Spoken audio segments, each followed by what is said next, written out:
Well, thank you so much for speaking to us at Metal Rules today. I truly appreciate it. It's an honor. No problem. Yeah, so I'm digging the new CD. Congratulations. It's awesome, as usual. Yeah, it's a great album, I think. It's I like it also very, very much. Yeah, I mean, you tackle some social and political subjects on it. What was the decision to make it an album to be able to speak your mind with like this?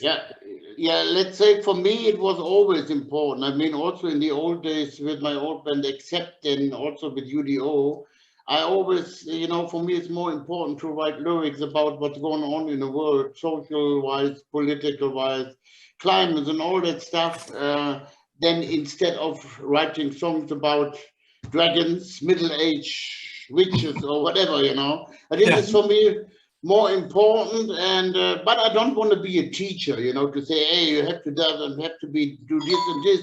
I think for me it's more like, okay, if the people are interesting to go into the lyrics, it's okay. If not, also okay, but it's maybe sometimes not so bad to think about some things going on in the world.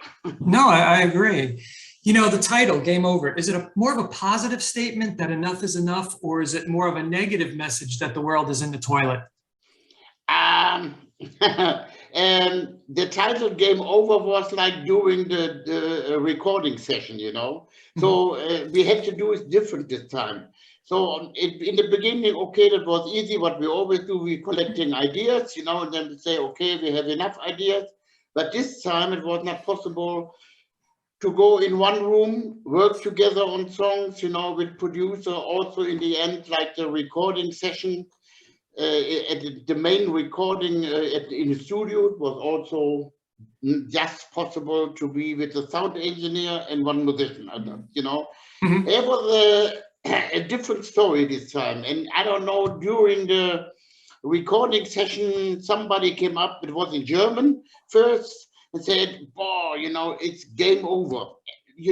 All this, you have to do everything over Zoom, FaceTime, WhatsApp, and Skype, always making a conference, sending links, and said, okay, I listen to that, and then make another conference. And then it was like, okay, I think a lot of things are game over. So that's why we are choosing this title for the album. I know a lot of things, people were thinking, oh, this is the last album, he's start retiring and all that stuff. No, it's nothing to do with it. But it's a game over. It's popular at this moment. It's like all this fire what's going on in California, south of Europe, Siberia. Then we had a big flood in Europe. In Netherlands, Belgium, Germany, Switzerland, Italy. And I think game over if we not be careful with some stuff, climate wise, then we have a big game over one day. Yeah. And so here we go. No, that's a great answer. Would you consider this to be a concept album because so many of the songs tie into these different aspects? No, that was not a concept album. I mean, the good thing about this album for me personally was I have two new members with me, D. Dammers on guitar, Thielen Hudrap on bass. Right. And also my son was this time more involved than he was before. I wrote all the lyrics together with him. And also he came up with a lot of melodies, saying, oh, Daddy, maybe you can sing like this way and have an idea here.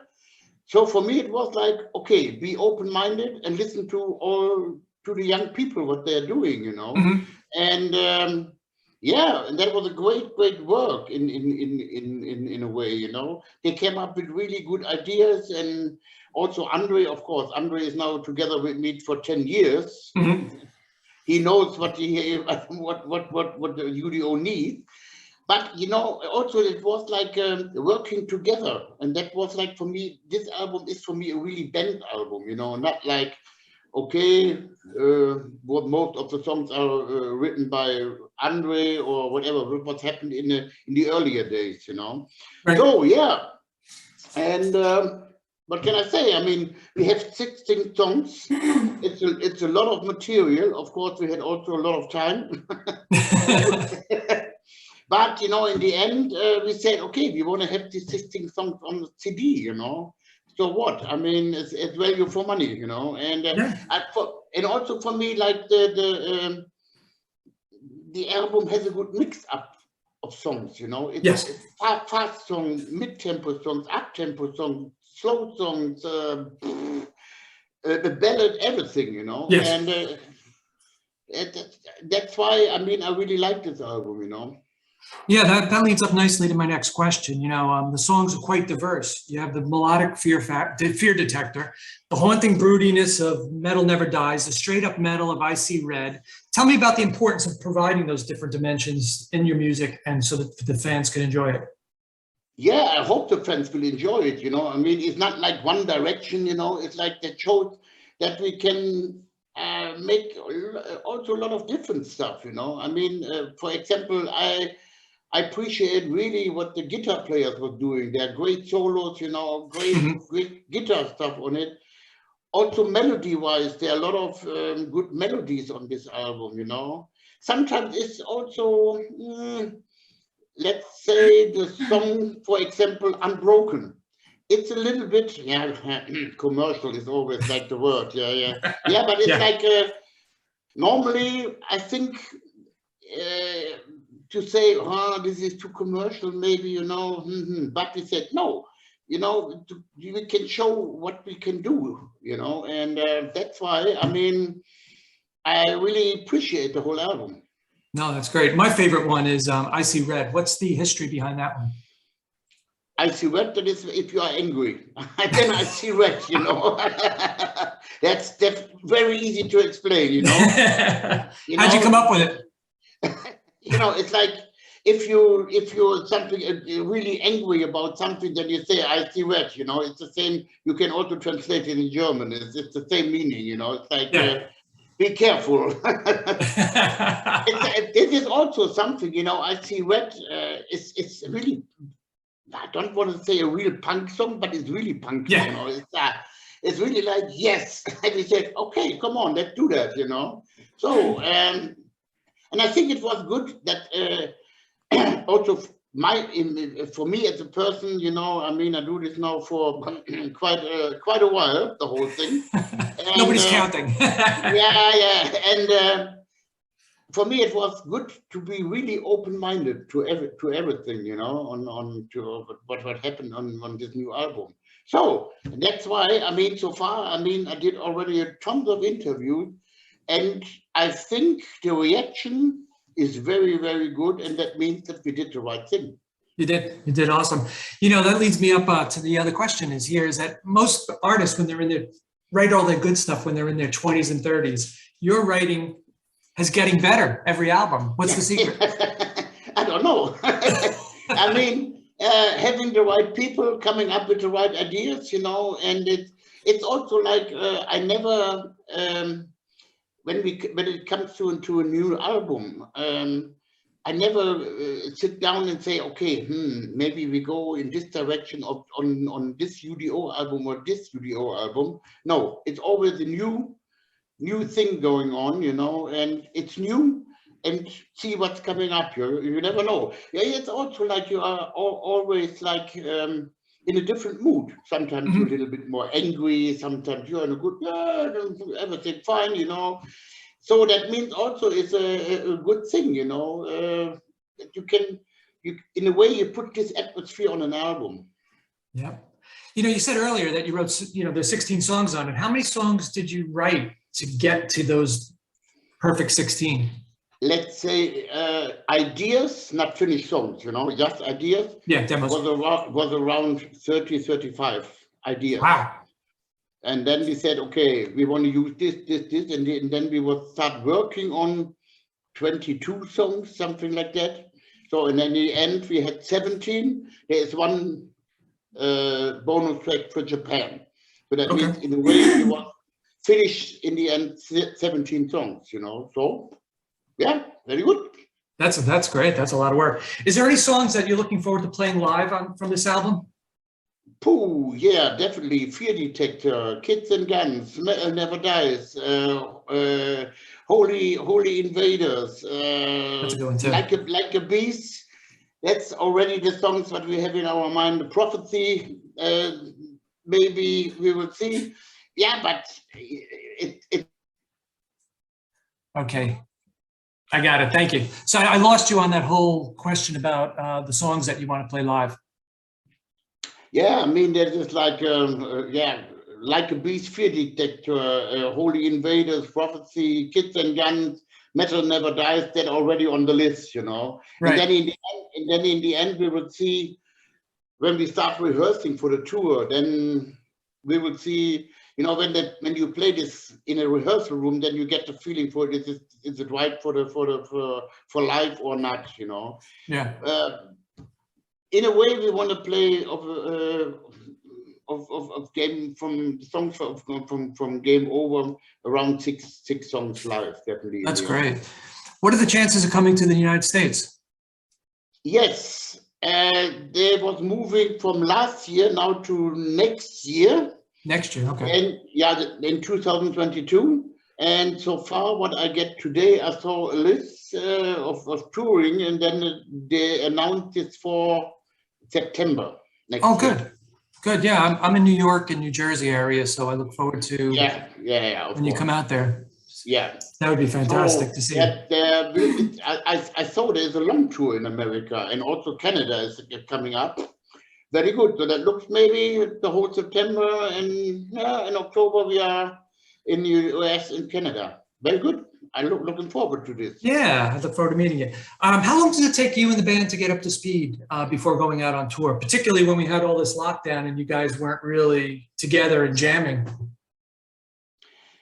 Again, I didn't get it. Sure. What was the How long question? will it take you guys to get up to speed in rehearsing and playing because you've been in lockdown and you haven't really seen much of each other and probably not playing together? Yeah, we had it. We had two shows in August, two festivals, but it was under Dirkschneider, only with accept songs. Right. So that was like planned for 2020, do the metal heart anniversary show, but now we had to do this year, and yeah, let's say rehearsal, and I think a week, That's not bad. That's completely pretty week, fast. and then here we go. Yeah, I mean, of course, there will be also a lot of songs we played already. It's just to fresh them up, you know, and the most of the time we need time for new songs, you know, that it's always like, but maybe, yeah, a week, a real completely week, 7 days, and then we That's are done. great. Things are opening up here in the United States pretty good, you know, and everybody's being very safe and very cautious. How will you guys, when you have to come here to the States, how will you be safe? Yeah, I mean, okay, I don't know what's happened next year in September, but I Right. think it will be more normal than it is now. I mean, I heard Hope that so. already a lot of shows going on in America, right? Yeah, a lot. Yeah. Yeah. I've already So- been to 4 concerts since it's opened up. Yeah, so, and for us at the moment, it's not possible to go to the US as a European. Yeah. It's no way to come in, but they open up now, I think in November. And yeah, I mean, I think next year, in September, I think that will be in a way more normal, you know, that you Yeah. can do some, of course, we will be careful, you know, to maybe no hugging fence and stuff like that, you know. Yeah, I know that was the problem with the festivals, you know. They came up and said, oh, I will do some signing session, this, and said, sorry, Yeah. no, you know, we don't want to do that, and it's nothing to do that we are tired of this stuff. No, it's like, I don't want to get any infection, you know. So, Yeah. and I mean, definitely also we will see how the situation is next year, and then still, you know, wearing a mask somewhere, or it depends where we are. Yeah, I think that's smart. You know, you don't want to jeopardize getting sick, canceling a bunch of shows. It's not worth it at the end of the day. So that really truly makes sense. Yeah. No, that's not good. Good. And I have one more question for you. My introduction to Accept was Fast as a Shark. I love the song, became an instant fan of, you know, the band and of course of you. What was the rationale for putting the German folk song in front of that heavy metal song? It's called Ein Heller und ein Batzen. It's really a German folk song, and that was, I don't know, we were searching for something, and then for some reason, the mother of Dieter Dirks, she came up and said, "Oh, you want to listen to how Dieter was singing when he was 10 years old, together with a girl?" Well, we said, "Yeah, yeah, why not?" And then it was like, "Hi, di, hi, do, hi, da." And then it was like, "Yeah, okay, that's good." We put it in front, but in a way more a joke, But Yeah. in the end, it became classic. So I didn't know that was him on there. That's so funny. I had no idea. That's awesome. Yeah, this was Dieter Dirks is singing. That's great. Yeah. Well, that's great. Well, listen, I truly appreciate your time. It's always a pleasure to speak with you, and I love the CD. So congratulations. Thanks for talking to us at Metal Rules. Thank you very much, and take care. And I'll see you next September. Bye-bye. Yeah, bye-bye. Bye-bye.